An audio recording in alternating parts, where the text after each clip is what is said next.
Hey, it's Dr. Ernst, host of the Ask Dr. Ernst show, and this last Saturday was epic. We had over 1,000 people registered and online for my masterclass with weight loss. I went through the top 3 reasons people struggle today to lose weight, everything from hormone imbalance to toxicities, even neurological involvement. And if you missed the live masterclass, I have an incredible gift for you, a free replay. You can watch it now. You can watch it tomorrow. You can even watch it later this week. It's 100% free, and it's going to show you everything you need to do to start losing weight fast. If you want the replay, I only need one thing. The word replay texted to 704-906-2094. Don't forget to put your name and email because it'll help, but just send the word replay to 704-906-2094. There's a free ebook with the diet and guidelines and everything you need. Again, text the word replay to 704-906-2094. Good afternoon. Happy Saturday. You're listening to the Ask Dr. Ernst show. My name is Dr. Ernst, and today, like last week, is a very special broadcast only on social media. So thanks to our Facebook and YouTube camera, the Instagram, and the X cameras, we're coming at you guys hot. And today we're going to dive into one of the most fiercely debated topics in healthcare, especially heart healthcare. The conundrums of cholesterol. We're going to talk about cholesterol, and is it as bad as you think it is? The saturated fat saga. The issues behind this concept that saturated fats are going to kill you. They're not. The salt scandal. Oh my gosh, so many people think that eating salt is a bad thing and it's going to make your heart explode and your kidneys break down. And then we have to talk about, is cardio an issue? So the cardio catch. Does doing cardio actually help your heart, or does it make it worse? And if we have time today, we're going to do the issues with taking blood pressure medications, all right? So like the blood pressure blunders or whatever you want to call that. So today is a show to explore the myths and the decentralized programming that you guys have been taking down to make you think that you can't solve heart health issues. And you can, like this thing, yes, it's an ominous organ, is self-healing. And all during the show today, you can get access to our masterclass, Heart Heal Thyself, and the masterclass ebooks.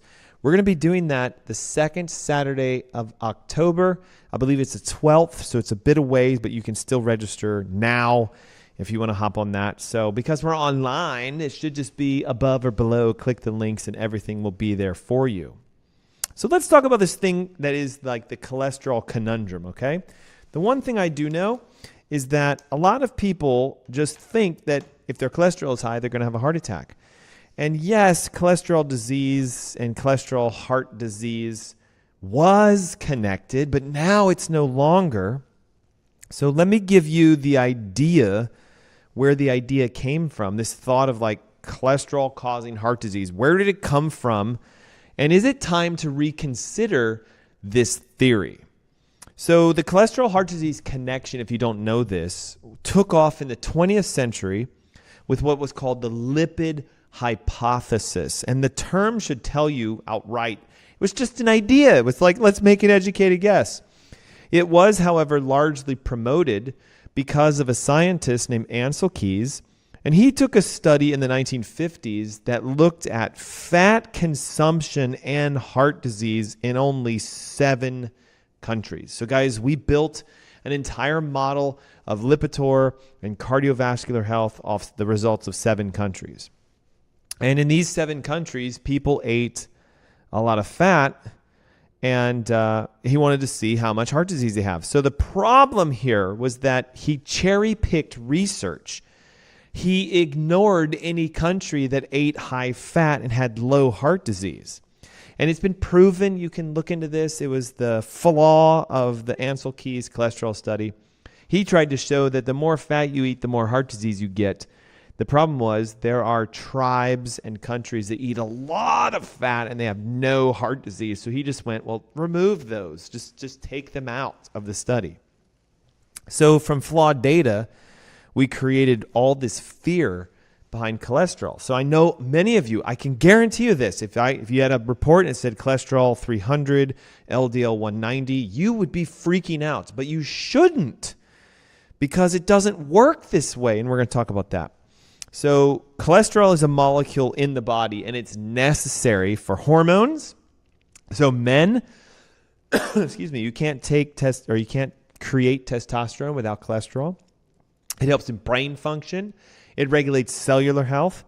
Inflammation is the reason that cholesterol goes up, because cholesterol is an anti-inflammatory. So let's just pause there. If your cholesterol is high, it doesn't mean you're having a heart attack. It means you're inflamed.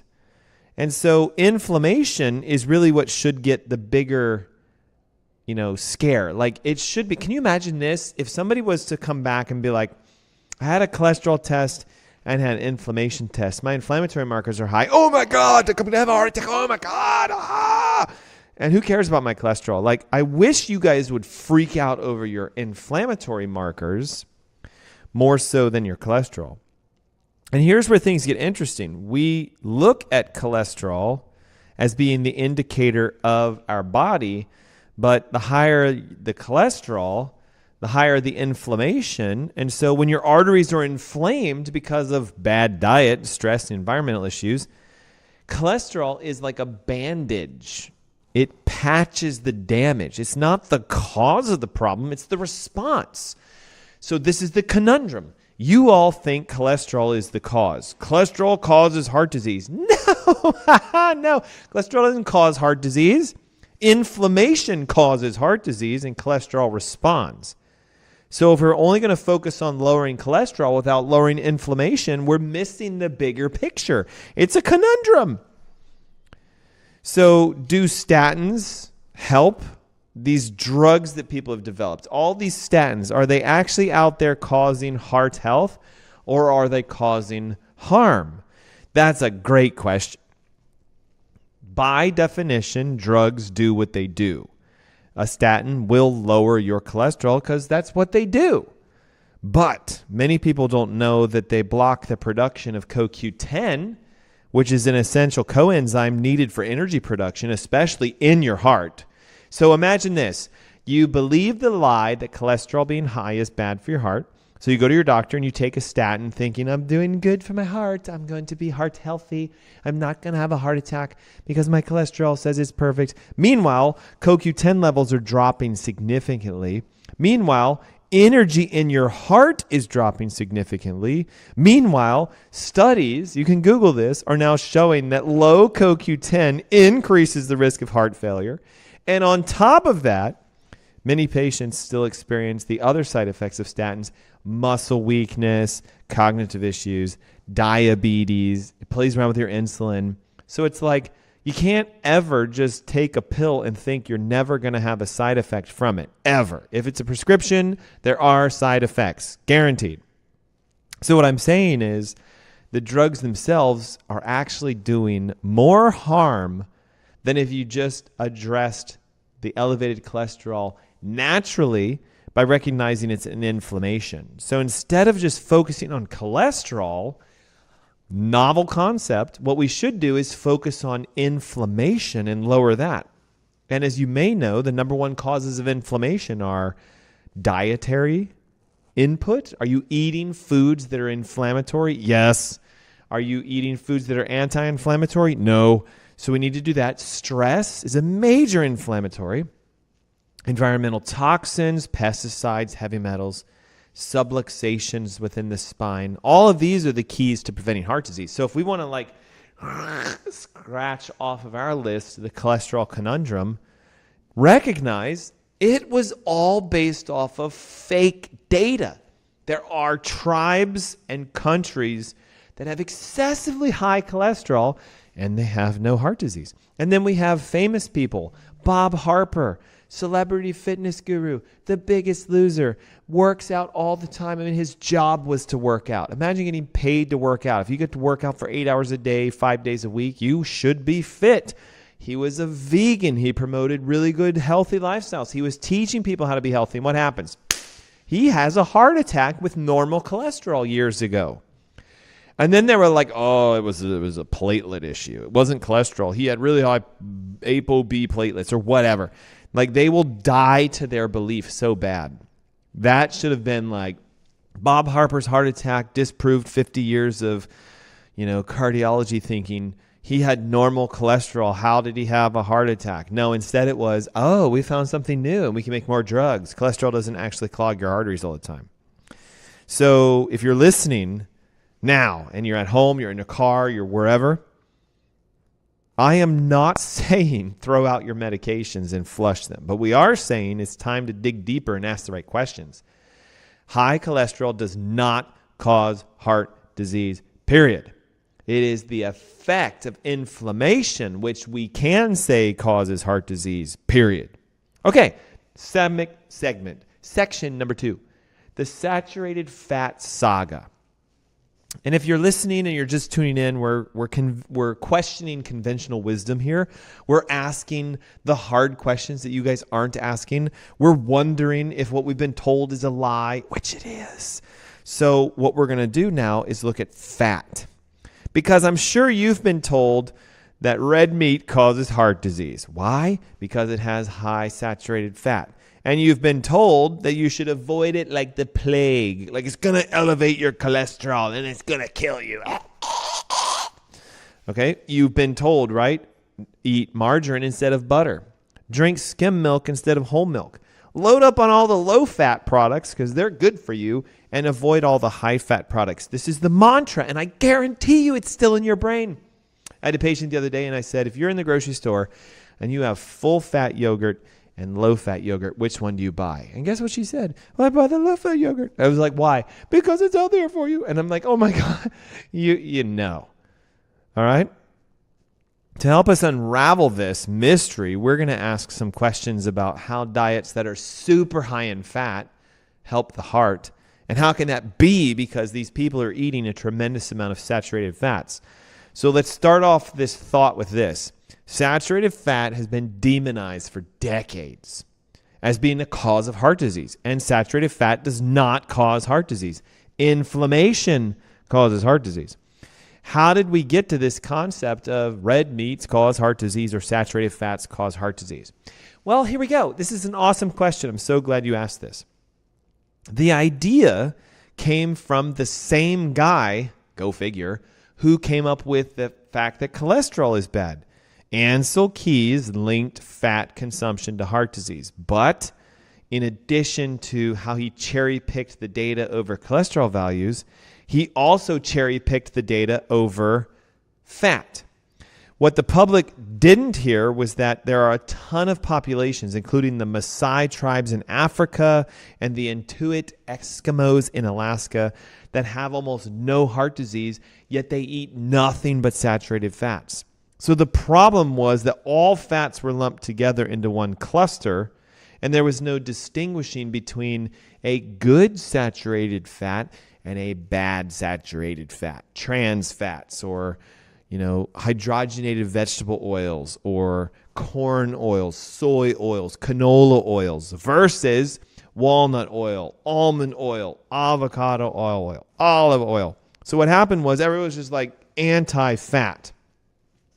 So what we're saying is that when you replace the bad fats with processed oils that were supposed to be healthy, Wesson and vegetable and all these oils, they're like, stop eating animal fats and eat plant fats because plants are good for you. We did the wrong thing. So processed oils like vegetable oils and seed oils are super high in omega-6 fatty acids, which guess what? Those promote inflammation. So the oils that we were told to be our substitutes are the worst ones you should ever do ever. Now, here's where it gets crazy. If you are someone who's using canola oil and corn oil and vegetable oil and Wesson, you should be freaking out because the research shows that causes inflammation. Inflammation elevates cholesterol. And if Ancel Keys was correct, which he's not, cholesterol clogs your arteries and gives you a heart attack. So it's like they basically told you to eat foods that does what they told you you don't want so that they could prescribe the medications that they were making. Do you get it? Before Ansel Keys and we were eating lard and like animal fats, there was not even a statin drug because nobody lowered their cholesterol because it wasn't a big deal. There also wasn't all these blood pressure medications and arrhythmias and palpitations. So what happens is when you oxidize a vegetable oil, it becomes a trans fat and it causes inflammation, which is the key driver of heart disease.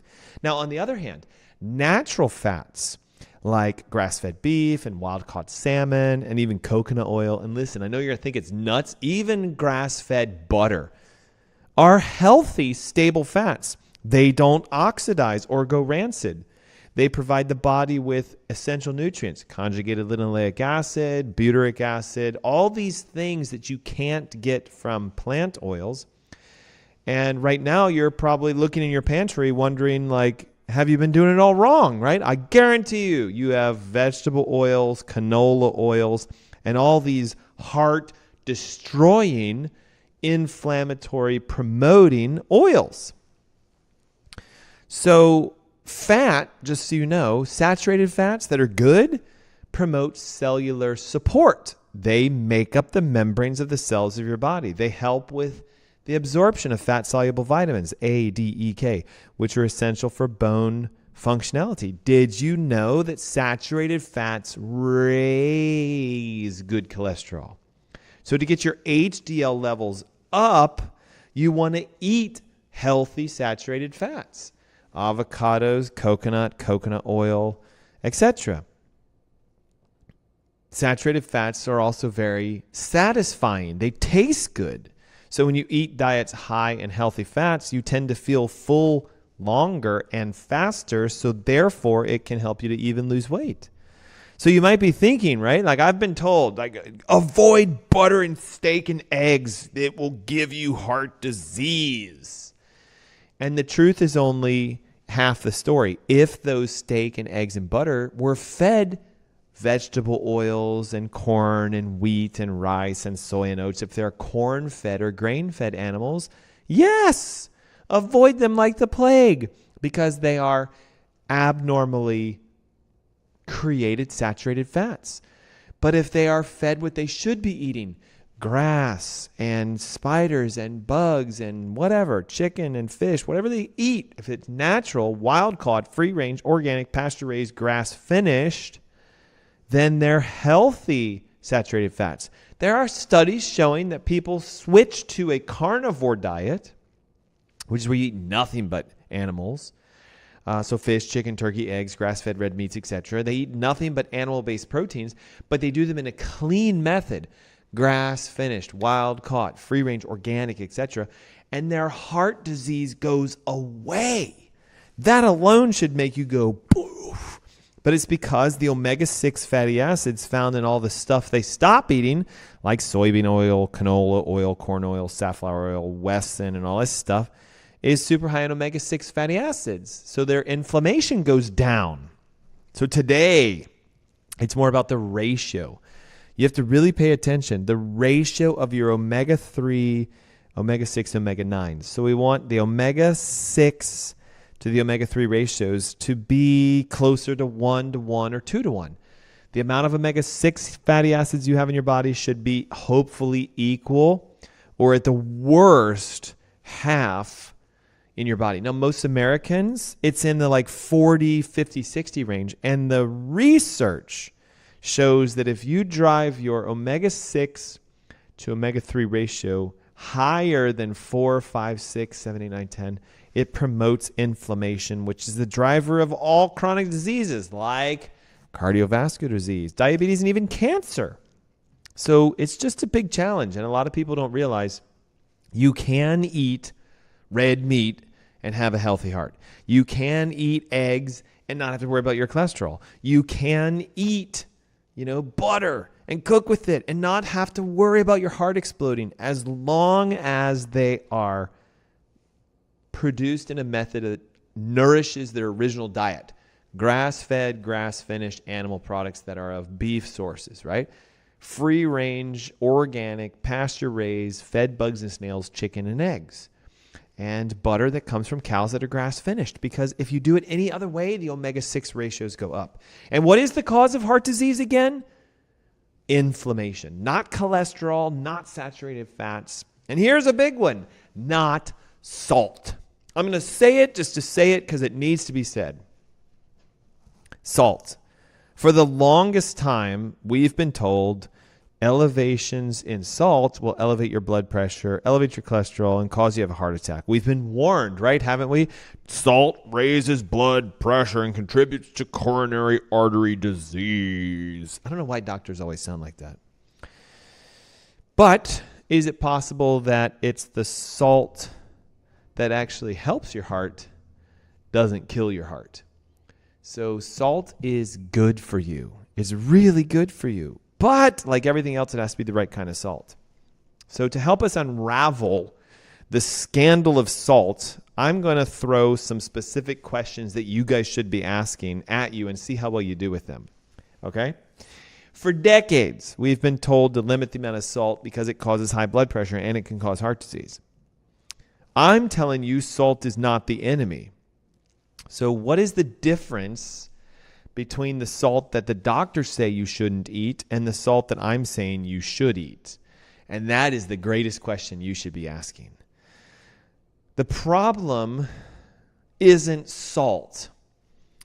Instead, it's the type of salt. Most salt in the United States is highly processed, refined, and or what's known as table salt, which has been stripped of all of its essential minerals and nutrients so that the only thing left is a bleached white sodium chloride. The salt is 100% sodium chloride, which none of the other trace minerals or cofactors or things are found in that salt. So I want you to think of it like this. The salt that is white salt on the table of most restaurants and in your home and everything else, Morton's and all these things, that is chemically produced bleached synthetic salt. That salt does not exist in nature like that at all. It's fake, man-made poison.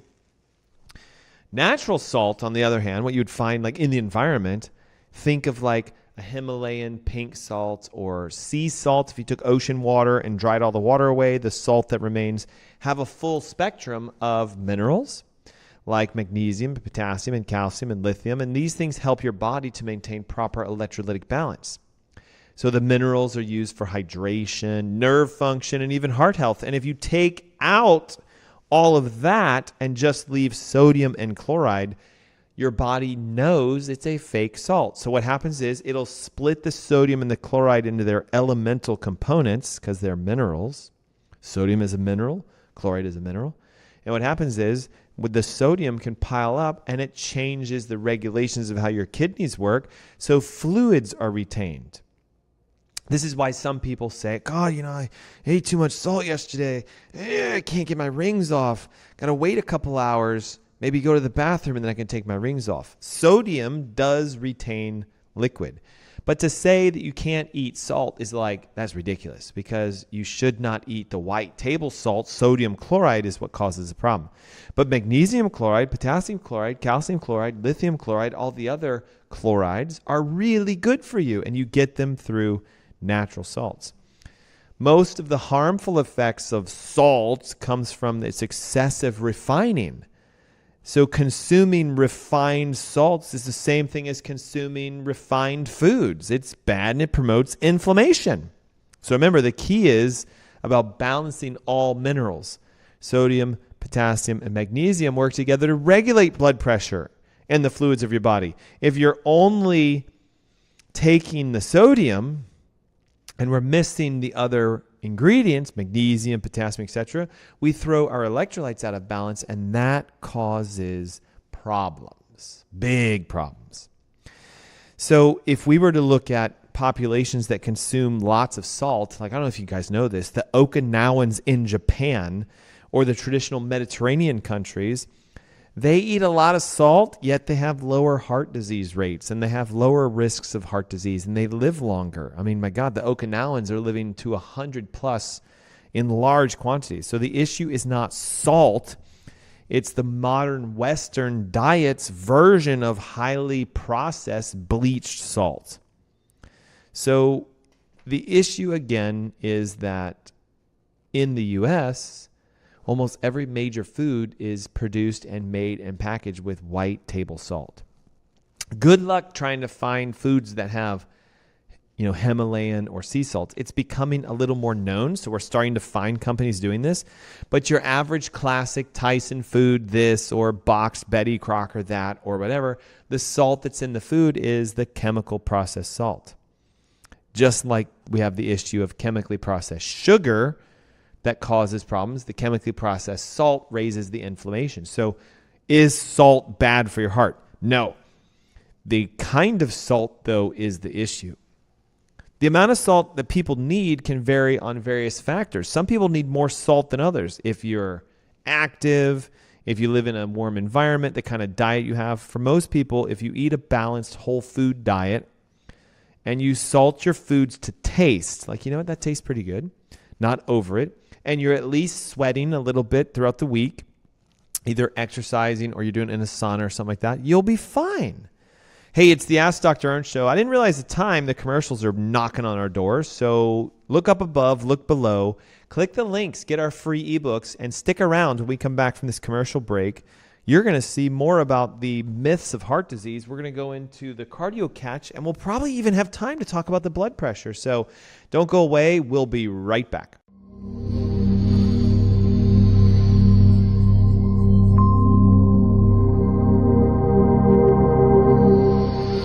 Hey, it's Dr. Ernst, host of the Ask Dr. Ernst show, and this last Saturday was epic. We had over 1,000 people registered in online for my masterclass with weight loss. I went through the top 3 reasons people struggle today to lose weight, everything from hormone imbalance to toxicities, even neurological involvement. And if you missed the live masterclass, I have an incredible gift for you, a free replay. You can watch it now. You can watch it tomorrow. You can even watch it later this week. It's 100% free, and it's going to show you everything you need to do to start losing weight fast. If you want the replay, I only need one thing. The word replay texted to 704-906-2094. Don't forget to put your name and email because it'll help, but just send the word replay to 704-906-2094. There's a free ebook with the diet and guidelines and everything you need. Again, text the word replay to 704-906-2094. Hey, it's Dr. Ernst, host of the Ask Dr. Ernst show. And if you or a loved one is dealing with any sort of heart health issue, that could be high blood pressure, cholesterol, elevated triglycerides, palpitations, arrhythmias, even previous procedures, cabbages or blockages or stents, this is the event for you. Heart Heal Thyself. I'm going to show you the top 3 causes of heart disease, everything from neurological interference to toxicological interference, even how your microbiome is more important for your heart health than what doctors have previously said. You're going to learn how to clean out arteries, remove calcium, prevent palpitations, stop arrhythmias. It's all available free. You just simply need to register. Click the link on the screen or visit askdrernst.net/heart. And as a free bonus, you'll get my Heart Disease Heal Thyself ebook masterclass. That will give you everything that you need in order to succeed with cardiovascular health using functional medicine. I hope to see you on Saturday, October 12th at 10 a.m. Welcome back. Happy Saturday. You're listening to the Ask Dr. Ernst show. Hey, thanks for tuning in on our social streams. Today is a unique show. WBT, News Talk 1110, has a game show going today, some sort of game, I guess. And they told me, hey, you can still come in, you can still do your show, but stream to your channels. So we're doing that for you guys today. So how exciting. And we're talking about the great cardiac myths. The cholesterol conundrum. We spent some time at the top of the hour discussing how the science is flawed back in the day. There is no such thing as cholesterol causes heart disease anymore. You can't say that. If you missed it, go back and listen to the podcast when the stream ends. Then we talked about the saturated fat saga. Heart disease is not created by egg consumption, red meat consumption, butter consumption. You have to be careful saying blanket statements like that. Instead, we have to say the type of saturated fat and where it comes from and the kind of food that that animal is eating is more important. Are saturated fats linked to inflammation? Yes, but not heart disease. It's inflammation that causes heart disease, not saturated fats and cholesterol. Then we discussed the salt scandal. This is a big one. And how white processed, chemicalized, bleached table salt is basically not real salt, and how it causes problems in the body. It's an anti-nutrient. It's missing other nutrients. And there's even locations that are high salt eaters, and they have really low heart disease. So how can that be? It's a scandal. Scandalous. We talked about how pink Himalayan salt and the Celtic sea salts are great additions because they give you all trace minerals, and you're going to not destroy your body with the refined salts. And the whole choice of the show today is to show you cholesterol doesn't cause heart disease, saturated fat doesn't cause heart disease, salt doesn't cause heart disease. Your inability to know what kind of those things you could replace them to is technically what causes heart disease, because it leads to inflammation, and that is the cause of heart disease. So for our listeners, don't be afraid of salt shakers, butter, eggs, red meats. Instead, make sure that you're filling your body with the good sources of those things. Switch your white table salt to pink Himalayan salt. It's got 80 minerals. It's beautiful. It actually lowers blood pressure. It can help you. Remember, it's not the salt. It's the issue of the processing and the chemicalization. Sodium chloride, 100%. You should never put that in your body. Don't worry about butter and eggs unless they came from corn-fed cows, because the dairy from corn is high in omega-6, so the butter's high in omega-6. The corn that the chickens eat is high in omega-6, so their eggs are high in omega-6. If instead you did grass-finished dairy products, you can make butter out of that. And that's the fat from dairy. It's great. It's good for you. It's high in conjugated linoleic acid. It has butyric acids. It's anti-inflammatory. And same thing with the meats, grass-finished. We had some people asking questions over the commercial break through the texting portals. Is grass-fed just as good as grass-finished? It used to be, but now, 2024, all the marketing and the media and the food companies are catching on to the idea that people are buying a lot of grass-fed beef. So they either lobbied or figured out a way to make it so that if a cow eats corn for the last 90 days, it's still considered grass-fed. Oh, that should be a stab in your heart. Why? It only takes 90 days to offset the omega ratios. So it might have been from birth to year 3 that the cow lived on grass, was super healthy. It didn't have any heart disease. But then the farmers are like, all right, 90 days, we need to slaughter some cows. So they bring them into the corral and they start feeding them corn and wheat. And even if it's organic, it's still corn and wheat. And so those cows that were super pasture raised and healthy, they fatten up and they get sick in the 90 days and then they're slaughtered. But because the regulation says 99.9% of its life was on grass, you can call that a grass-fed piece of beef. So be careful, guys. You need to now know the new acronym, grass finished. It must be finished, meaning its life was ended while it ate grass. Out in the field, like, I'm probably dating myself. Remember the Napoleon Dynamite movie? The bus was driving by. There's a farmer in the fields. All the kids are looking out the window, and he's like, and he shoots the cow in the field. Grass finished. Because the omega-3 and 6 fatty acids are back in ratio like they should be. And then we talked about how cholesterol is not the cause of heart disease. I know you think it is. I know you still believe it. I know you do. You know how I do? I talk to a lot of people that have high cholesterol, and they're panicking about their cholesterol numbers. And it's like I have to keep banging my head on the table to let them know it's not about the numbers. There are plenty of civilizations and cultures and countries that have high cholesterol and no heart disease. Now I want to talk about this concept of the cardio catch. There's a catch behind the way you work out. lot of people will say to me, oh, I got a really good cardio workout in. My heart's healthy. Got to be careful with that. For decades, you and I have been told that the gold standard for heart health is running, cycling, and aerobic exercise. Remember this, right?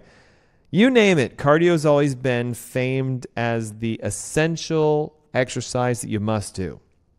But what if you're overdoing it? And if hours and hours on the treadmill and on the bikes are actually damaging your heart in the long run? So the problem becomes, for years, we've been taught, right, that the more cardio you do, the healthier your heart. And so something just happened to one of my cameras. Give me a second. So the conundrum here, the absolute conundrum is the more cardio you do, be careful. It might actually be causing issues with your heart. What if the science is no longer behind us with the idea that cardio is actually dangerous for your heart? Just like if you eat the wrong food that causes high levels of inflammation, that can be dangerous for your heart. So in the long run, when you do long duration, high intensity cardio, it's actually causing more problems. And so there my camera came on. I think the battery died. Guys, I'm going to have to plug it in. See it? Beep, beep, beep, beep, beep. It's freaking out. All right, here we go. And record. Okay, I think we're back. Are we streaming or are we... Red light, there it goes. Okay. Sorry for that camera glitch, guys. But here's what happens. The more cardio you do, the problem with it is it leads to chronic oxidative stress, which leads to inflammation. So I know you're going to think this is nuts, but the longer you're on the treadmill and the longer you're running and the longer you're swimming and the longer you're on cardio, it produces an oxidative damage. When you do long duration, high intensity cardio regularly, you're putting stress on your body and on your heart, which is good in the short period. But over time, this can lead to a condition that's known now as heart remodeling, which is where the structure of the heart changes due to repeated stress.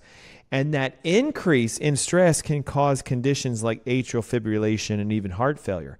So we often find people with AFib are those sprinters and runners and people who do like, hey man, I did 6 miles this weekend. Well, you have a fibrillation or you have a tachycardia or whatever. Well, my doctor says I need to do more cardio. Be careful. The heart is a muscle. And like any muscle, it benefits from being strengthened, but it doesn't respond to constant exercise. So you wouldn't just go to the gym and do bicep curls for 2 hours every day, would you? So think of it that way. You should not go to the gym and do hours of cardio 3 times a week because you would never do it to the other muscles of your body.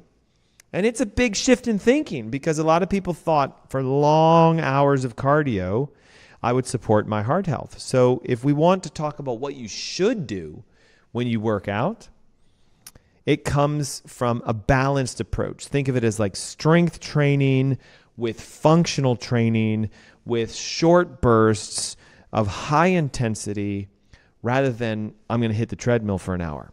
For example, strength training, we know, builds lean muscle, supports metabolic health, and it can improve vascular function. So by lifting weights or doing resistance, you're strengthening your heart indirectly by improving overall muscle function and lowering stress on your cardiovascular system. So for like cardio, if you want to think like, how can I do a correct cardio exercise? Focus instead on interval training for your whole body, short bursts of high intense activity followed by rest. Some people call this HIIT, high intensity training. It has been shown to be more effective for your heart than for other things like weight loss and fitness and all this kind of stuff. Okay, so HIIT will challenge your heart in a very specific way without overtaxing your heart, because that's the bigger issue. So when you're in HIIT, right, so like high intensity interval training, you're pushing really hard for just a short period of time. Like you're on the treadmill running as fast as you can, but you're only doing it for a short period. Okay? Then you take a break. So think of it as like you can do your entire workout in just 20 to 30 minutes. Trying to switch a camera again. I think we lost one of our feeds. Let me see what happens if I do this. You know what? Sorry, guys. I'm going to switch over to the other camera. I don't know what this thing is doing. So for people who like cardio, I want to put it to you this way. You don't have to cut out exercise. You just need to find a way to do it a little differently, like with more balance. If you like running or cycling or jogging, great, but just don't do it for hours and hours and hours. That will cause more problems. So for example, if you're someone who likes to run, mix it up. A short run as fast as you can, faster runs with slower and or longer recovery runs. Always make time to incorporate some strength training so you're not just running all the times. You know, it doesn't have to be complicated. Even just 20 minutes twice a week can make a huge difference if all you did was say, I'm just going to hop on a treadmill. If you want to do a treadmill, I'm going to run as fast as I can for 60 seconds, and then I'm going to walk for 60 seconds. I'm going to run as fast as I can for 60 seconds, then walk for 60 seconds. And I guarantee you do that for 20 minutes, you're going to be throwing up, and it's better for your heart than doing it the other way. What about walking? Okay, we've always been told these low intensity and low impact exercises are so great. So walking's good. It's one of the best forms of exercise, in my opinion. It reduces stress. It just gets you moving. It's overall great for your body. But when you do your walking, do it in the interval style. Walk slow, walk fast. Walk slow, walk fast. Yoga, okay? Like yoga's not easy. It's a complicated thing to do. It's a fantastic option. It reduces stress. It increases mobility. It works with flexibility. It also has been shown to help lower blood pressure. And it's even good for heart rate variability, which is another key indicator of your cardiovascular resilience. So think of it like this. We often think of cardio as a way to reduce stress, right? Like, let me go get a good workout so I can reduce the stress on my heart. But if you do too much cardio, you actually can put a lot of stress onto your heart. And that's really a big part of why it's so important to work out correctly. Chronic cardio has a catch. It's a conundrum. It elevates cortisol, which is a stress hormone, which will lead to inflammation, which will lead to cardiovascular disease. And it also makes you gain a lot of weight around your mid-belly. So all these people on the treadmills trying to burn the fat off their stomach are actually putting more fat on their stomach. So if instead you incorporate a well-rounded functional workout, high-intensity workout, strength training workout, takes 6 to 12 minutes a day, you'll get better cardiovascular health than you will by running on a treadmill, riding on a bike, swimming for long periods of time. The idea of this cardio, right? Don't cut out cardio, but do it the right way with balance. So instead, incorporate strength training. Make sure you listen to your body. You don't need to be sweating for hours and hours and hours and hours and hours on end on a treadmill. You just need to incorporate a short duration exercise routine. I'll tell you, like for me, it's 6, 8, 10 minutes a day. But this is an intense workout. Okay? I'm not just walking briskly. If I'm going to go for a walk, I walk fast, I walk slow. I walk fast, I walk slow. If I'm going to run, I run fast, I run slow. I run fast, I run slow. If I'm going to do a workout, I do the weights fast and I do them slow with resistance. I do them fast, I do them slow. Everyone around me is looking at me like, what the heck is going on? And why does this guy look like he's nuts? But the cardiovascular functional workout that I'm getting is 10 times better than theirs, and it takes half or 3/4 less time. That's a big, big deal. Now I want to talk about the truth about blood pressure and how medications are actually probably the worst thing you could ever do for them, because yet again, we've been told blood pressure in America is one of the biggest problems. It's one of the most highly prescribed drugs in the world. And are we treating the real cause of the high blood pressure, or are we just covering up symptoms? So let's start with the basics, just in case you guys don't know. The solution to solving this and preventing high heart health issues and strokes and stuff like that is to just take a medication that lowers their blood pressure. And a lot of people will say that that is good and they are okay as long as their blood pressure is okay. But the problem here is that while blood pressure medications do lower blood pressure, like the numbers, right? They can make the 120/80. We know they're not addressing the reason it's high in the first place. And often what's the bigger challenge for most people with high blood pressure is chronic stress, inflammation, poor diet, toxicity. But something I want to talk about today is nutrient deficiencies. See, what most people don't realize is that your blood pressure reacts to your diet in a inverse way. If you're low in minerals and magnesiums and salts and, vitamin K and D, if you have deficiencies in nutrients, you'll have an excess in blood pressure. And so when we rely on a medication, it gives you a false sense of you're okay. Think about it. How many times have you found someone says, oh, you know what, I'm good. I just take these 3 medications, but they're controlling my numbers. I'm good. It's like you have an open wound and you're throwing a Band-Aid on it and you say you're good. Like, why don't we heal it and get the Band-Aids off? Now you're good.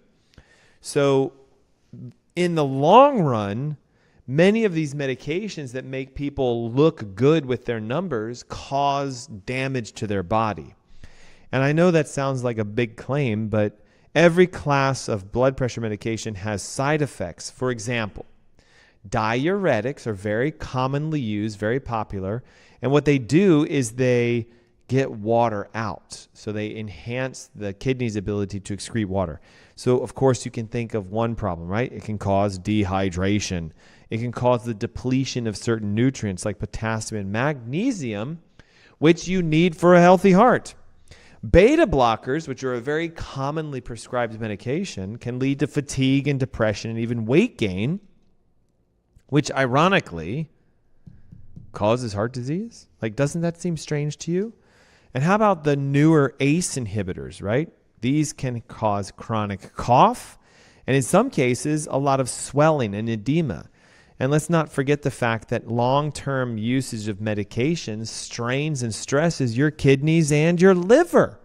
So it's like, the drugs might be lowering your blood pressure, but they're doing more harm in the longer term to your body. And you might be thinking, like, what the heck is the alternative? What can I do instead? Well, I would propose you get to the root problem and you figure out exactly what's going on. There's so many natural approaches to managing blood pressure, and they target root cause rather than the pressure itself.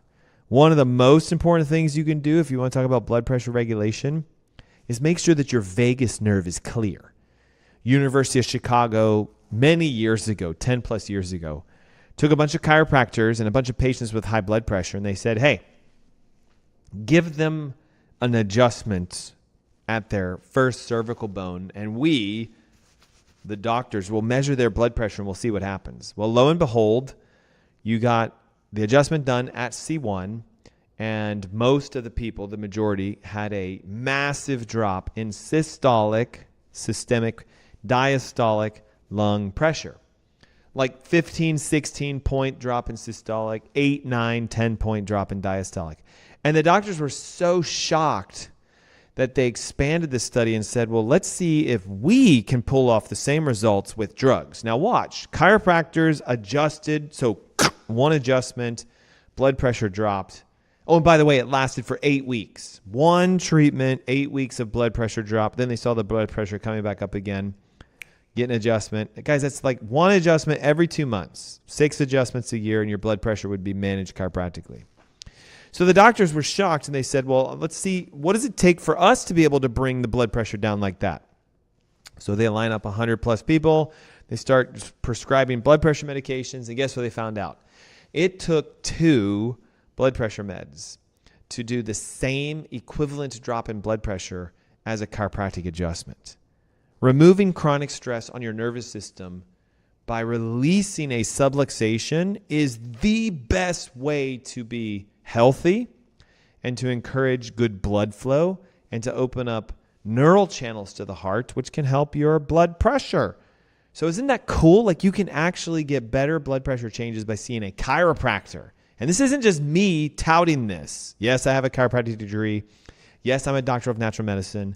Yes, I'm a holistic physician. But the medical doctors in the University of Chicago proved that one. Now, the other thing is that you may have heard the idea about magnesium and its ability to work into blood pressure, but I think it's often overlooked. Most people don't connect the idea that if their blood pressure is high, they should take magnesium. You know what they do? They do what we talked about earlier. Oh my God, my blood pressure is high. I should avoid salt. I should stop eating eggs. I should stop eating red meat. I should go vegan. And if I went vegan, my blood pressure. No. Look into your spine. Check and see if you have a subluxation at your atlas. If you do, get that cleared. Boom, blood pressure can drop drastically. 2, magnesium. I know you're going to think this is nuts. It's the most inexpensive supplement on the market, but it drastically can change your blood pressure. Why? Magnesium regulates the contraction and the relaxation of blood vessels. If you don't have enough magnesium, your blood vessels don't relax. Tight, taut blood vessels increases fluid dynamics. Pressure goes up. Hopefully this makes sense. This is not rocket science. When you're deficient, your vessels are constricted, so it can lead to high blood pressure. Magnesium also helps to regulate all electrolytes. It supports heart rhythm. It reduces inflammation.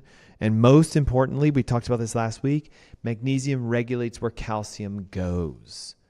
So magnesium helps calcium to stay out of the heart. And what's fascinating is so many blood pressure patients don't take magnesium. What they're doing is they're cutting salts, thinking, oh my gosh, I need to do it the medical way. Take my blood pressure pills. Don't eat salt. Don't eat eggs. Don't eat fish. Don't eat meat. Don't eat cheese. Become a vegan, and my heart will be super healthy with all these flowers growing around it that are made out of plants. No, don't do that, in my opinion. So if we consider chiropractic care as an alternative method, think of my approach. Go to your chiropractor. Go to your natural physician. Go get some tests done. Find out how much you have in your nutrients, your magnesium, your vitamins, your minerals. Get some profiles run to check your heart health metabolically. Get your spine checked to check your heart health neurologically. Get your diet back on track with more of a holistic cardiovascular diet, which actually is very carnivoric, protein and fats. Throw out the old mantras of Ansel Keys and your medical doctors, and you can fix your heart by yourself. It's really that easy. Hey, if you need more information, I've been giving away free ebooks all during the show today. Link above, link below, click it, and you can also join me for my masterclass, which is coming up on the second Saturday of October at 10 a.m. in the morning. It's free, it's live, and I would like to show you how you can heal your heart yourself. Just make sure you join in, click the links, click the buttons. And since we're on social and it's a social-only show, smash that share button. Share this to everyone in your feed. All you got to do is hit share. It should pop it straight up and you just hit post. It'll take all the text and all the content and put it straight on your site. You can also share it as a message. You can on Facebook Messenger. You can share it through Instagram messaging. You can even copy and paste a link and send it as a text to one of your closest friends, because I believe there's something I said today that they need to hear just as much as you did. And don't forget, we're here. Rain or shine or football game or basketball game or whatever kind of game, through the airways on our live stream channels. Thanks for tuning in, and I'll see you guys next Saturday. Be blessed. Bye-bye.